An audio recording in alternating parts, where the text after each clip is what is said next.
អ្នកទាំងអស់គ្នាប្រហែលជាគិតថាការធ្វើម្ហូបជារឿងសាមញ្ញធម្មតាមួយក៏ប៉ុន្តែសម្រាប់ខ្ញុំគិតថាការធ្វើម្ហូបមិនមែនជារឿងធម្មតាប៉ុន្តែវាជារឿងមួយដ៏អស្ចារ្យជារឿងមួយដែលយើងទាមទារអារម្មណ៍ល្អទាមទារភាពស្រស់ស្រាយក៏ដូចជាពេលវេលាក្នុងការចំណាយដើម្បីធ្វើវាអ្នកទាំងអស់គ្នាជឿអត់ការធ្វើម្ហូប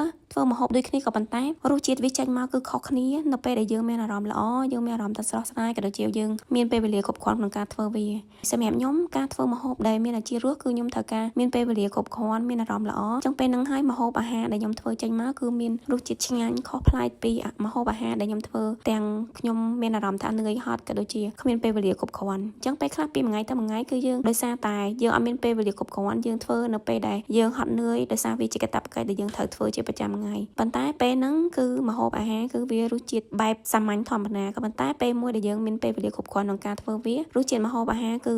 ខុសប្លែកពីពេលដែលយើងធ្វើលក្ខណៈពេលដែលយើងហត់នឿយក៏ដូចជាអត់មានពេលវេលាគ្រប់គ្រាន់ចឹងអ្នកទាំងអស់គ្នាយល់ឃើញដូចខ្ញុំឬក៏ធ្លាប់មានបទពិសោធន៍ដូចខ្ញុំអាចខមមិនក្នុងវីដេអូនេះអរគុណសម្រាប់ការតាមដានជួបគ្នាវីដេអូក្រោយ